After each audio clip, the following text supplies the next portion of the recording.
The 1980s were a decade of economic pressure for many black families across America. While pop culture remembers the era for music, fashion, and fast food, a quieter story was unfolding inside kitchens, church halls, and community tables. For black households navigating low wages, rising prices, and systemic inequality, food was not about trends, it was about survival. Budget dishes passed down from earlier generations became lifelines. These meals were rooted in creativity, resilience, and deep cultural knowledge. They weren't designed for restaurants or cookbooks. They were designed to stretch, to nourish, and to keep families together. One of the most common survival foods was rice-based dishes. Rice was cheap, filling, and endlessly adaptable. Families cooked large pots of rice and paired it with gravy,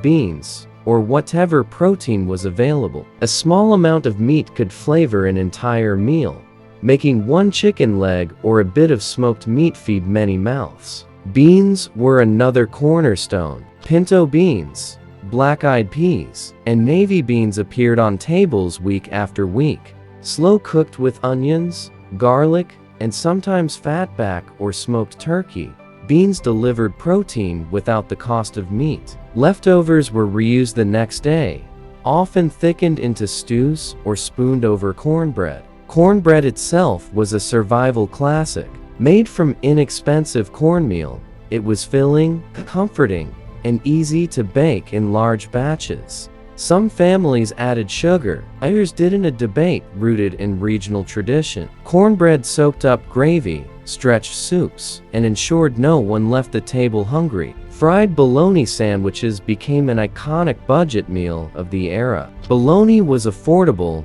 and widely available. Fried in a pan and served on white bread with mustard, it became lunch, dinner, or an after-school staple. It wasn't glamorous, but it worked. Cabbage dishes were common because cabbage was cheap, durable, and filling. Slowly cooked with onions and bits of meat for flavor, cabbage meals could feed large families on limited budgets. Leftovers often tasted even better the next day. Hot dogs were another survival protein. Sliced into beans, mixed into rice, or fried with onions, hot dogs transformed into multiple meals. They were especially popular for feeding children when money was tight. Gravy played a powerful role in 1980s survival cooking. Gravy made from flour, oil, and pan drippings could turn plain bread, rice, or potatoes into a satisfying dish.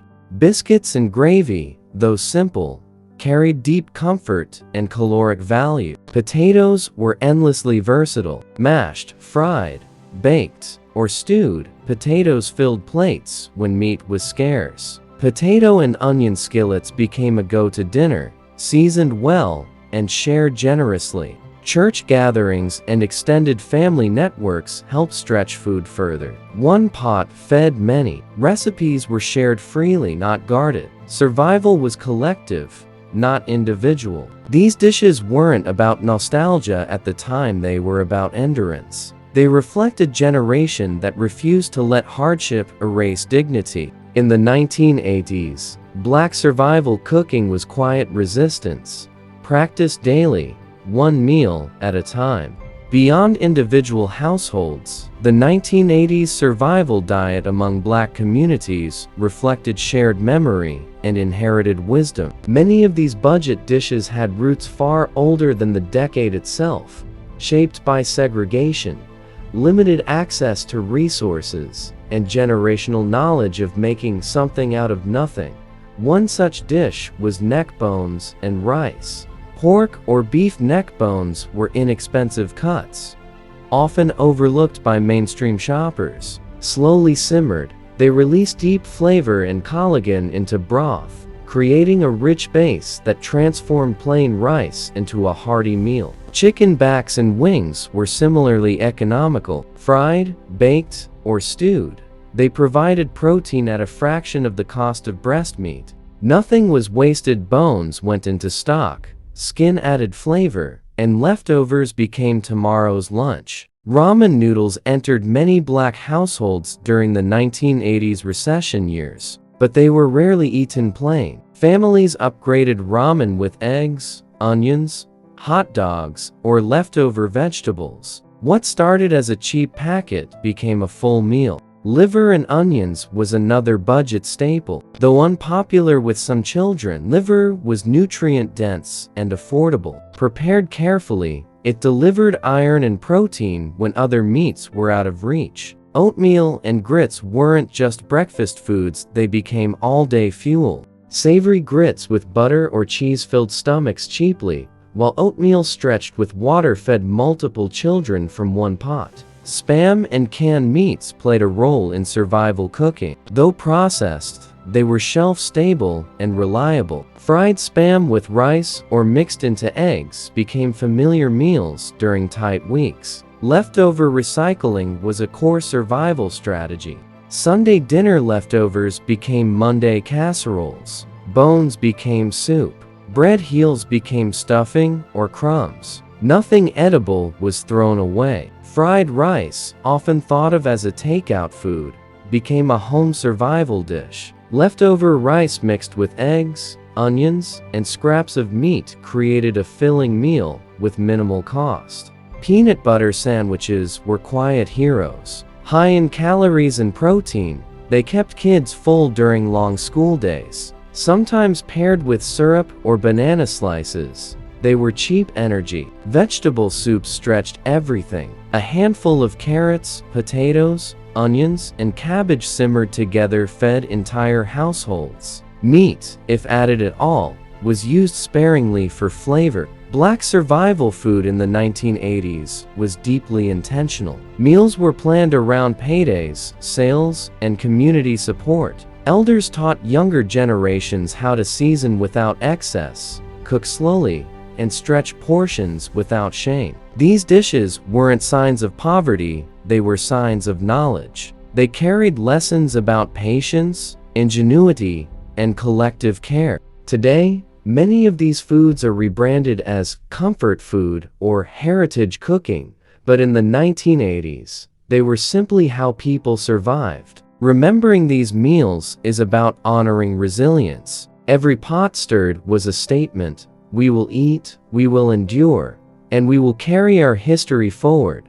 By the middle of the 1980s, survival cooking in black households had become both an art and a necessity. Inflation, factory closures, and unequal access to stable employment meant that many families relied on deeply strategic food choices. Meals were planned with intention, stretching ingredients across multiple days while still providing warmth, comfort, and nourishment. One of the most important survival habits was cooking in large quantities. Big pots ruled the kitchen. A single pot of stew, beans, or soup could feed a family for several days. Each reheating deepened flavor, proving that time itself was an ingredient. One-pot chicken stews were especially common. Using cheaper cuts like thighs, backs, or legs, families simmered chicken with potatoes, carrots, onions, and seasoning. The broth became thick and comforting, served over rice or with bread to make it last even longer. Macaroni and cheese, though now seen as a celebratory dish, often functioned as a budget meal. Made with basic pasta, milk, butter, and small amounts of cheese, it provided calories and satisfaction without relying on expensive meat. Leftovers reheated easily, making it ideal for working households. Greens such as collard greens, mustard greens, and turnip greens were survival vegetables. Purchased cheaply or grown locally, they were cooked slowly with onions and small amounts of smoked meat for flavor. The pot liquor the seasoned broth left behind was valued just as much as the greens themselves. Rice and gravy became a meal on its own. Gravy made from flour, oil, and seasoning transformed leftover drippings into something filling. Poured over rice, It fed families when cupboards were nearly empty. Egg-based meals played a crucial role. Eggs were relatively affordable and flexible. Scrambled eggs with onions, fried egg sandwiches, and egg and potato skillets were frequent dinners when meat was scarce. Tuna dishes were another budget staple. Canned tuna mixed with mayonnaise, onions, or pasta became tuna salad, tuna casseroles, or sandwich fillings. It was inexpensive protein that could feed many. Sausage, especially smoked or ring sausage, flavored entire meals. A few slices added depth to beans, rice, or cabbage dishes. The meat wasn't the center, it was the accent. Bread-based meals were common. Toast with butter and sugar, bread soaked in milk, or fried bread became simple but filling options, especially for children. Leftover creativity reached its peak during the week. What began as Sunday dinner often evolved into entirely new meals by Wednesday. Roasts became sandwiches, bones became broth, and scraps became soup.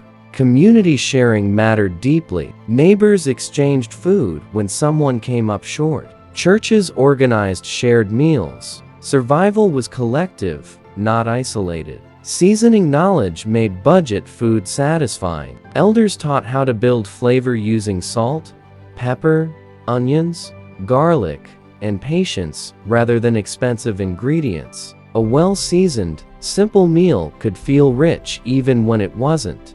These dishes were not written down in cookbooks. They were learned by watching, tasting, and listening. Recipes lived in memory and instinct. The 1980s survival table tells a story of strength. These meals kept families going through uncertainty and taught younger generations that dignity does not come from abundance, it comes from care, creativity, and community. Every dish carried history. Every shared meal reinforced connection. Survival wasn't just about eating. It was about enduring together.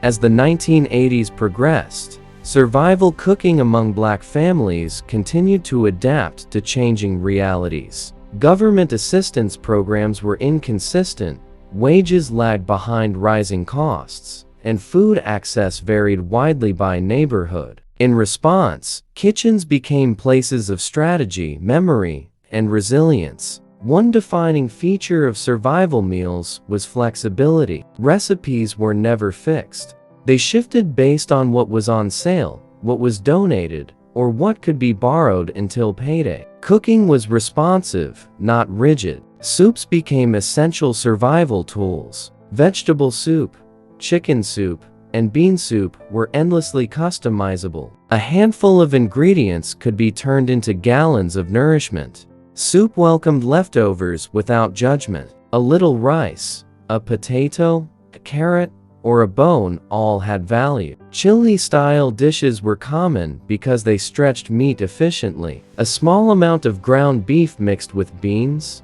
tomatoes, and seasoning created a filling meal that could feed many. Served over rice or with bread, chili became a 2-day or 3-day solution. Cornmeal-based dishes extended beyond cornbread. Fried cornmeal mush, hoe cakes, and pan-fried corn patties offered cheap calories and comfort. These foods traced their lineage back generations, carrying survival wisdom forward. Milk-based meals appeared when groceries ran low. Bread soaked in milk, lightly sweetened, became a simple meal for children. Though humble, it provided calories and familiarity during hard weeks. Canned vegetables played a significant role. Corn, green beans, peas, and mixed vegetables were affordable and shelf-stable. They filled plates when fresh produce was inaccessible and added color and nutrients to meals. Spaghetti became a survival staple in many homes.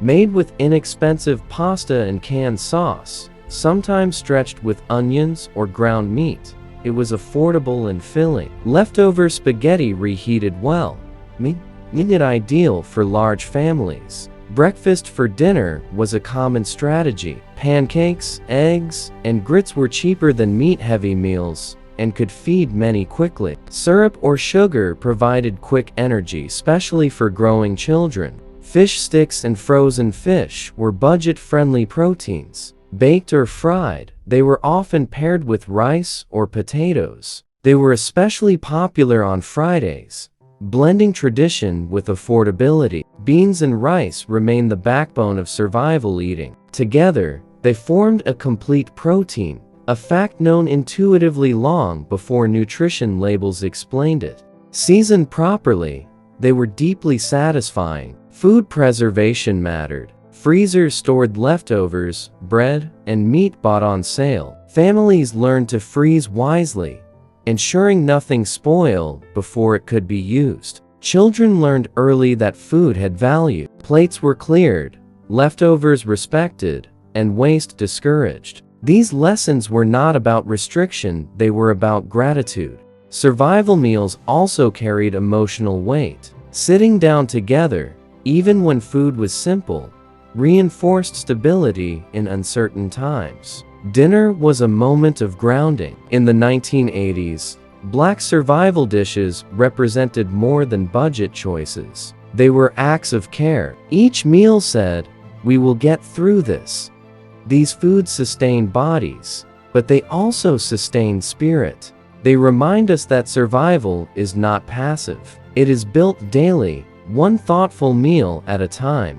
By the end of the 1980s, survival cooking in Black communities had evolved into a quiet form of wisdom passed from elders to younger generations. These meals were no longer just responses to hardship, they became lessons about endurance, planning, and dignity. One of the most important teachings was how to shop smart. Families planned meals around sales, bulk purchases, and seasonal availability. Grocery lists were built from memory and experience rather than recipes. Every dollar mattered, and food choices reflected that reality. Stretching meals became second nature. A pot of beans cooked on Monday might appear in different forms throughout the week, as soup, as a side, or mashed into spreads. The same ingredients transformed through creativity and seasoning. Sweet potatoes were a reliable survival food, affordable, filling, and nutritious. They could be baked, mashed, or added to stews. Their natural sweetness made them comforting without requiring added sugar. Rice pudding and bread pudding emerged as survival desserts. Made from leftover rice or bread, milk, and a bit of sugar, they ensured nothing went to waste. These desserts offered warmth and familiarity during lean times. Homemade gravies continued to anchor meals. Gravy elevated simple starches into something satisfying. It wasn't about excess, it was about making food feel complete. Leftover bones and scraps were valued resources. They became broth, soup bases, and flavor foundations. Waste was not an option when survival depended on foresight. Vegetable-forward meals became more common toward the decade's end. As meat prices rose, families leaned further into beans, greens, and grains. These meals reflected balance long before wellness trends acknowledged them. Community influence remained strong. Church dinners, shared meals, and mutual aid helped fill gaps when families struggled. Food circulated within neighborhoods, reinforcing bonds. Children raised on these meals learned patience and appreciation. They learned that food was earned, shared, and respected. These lessons stayed with them into adulthood. The emotional connection to survival dishes deepened over time. What once felt like necessity later became comfort. These foods reminded people of home, safety, and family strength. Today, many of these dishes are remembered with pride. They represent ingenuity under pressure and love expressed through cooking. What was once labeled cheap is now recognized as culturally rich. The 1980s survival table tells a story often overlooked, one of care, planning, and collective endurance. These meals carried families through uncertainty without surrendering identity. Remembering these dishes is not about romanticizing struggle. It is about honoring resilience. Every recipe holds a story of adaptation, knowledge, and quiet strength. In these budget meals lived the truth of survival, not just staying alive, but staying connected, grounded, and hopeful. They fed more than hunger, they fed generations.